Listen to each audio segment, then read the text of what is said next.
همانطور که مشاهده می کنید دستگاه بمب برای ایجاد سر و صدا دکمه‌اش را میزنیم.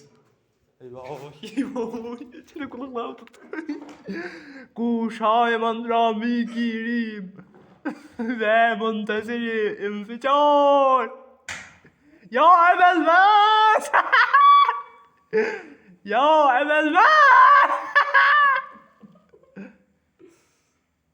یک دو یک دو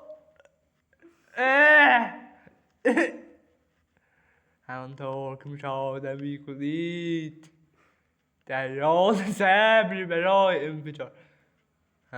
یک دو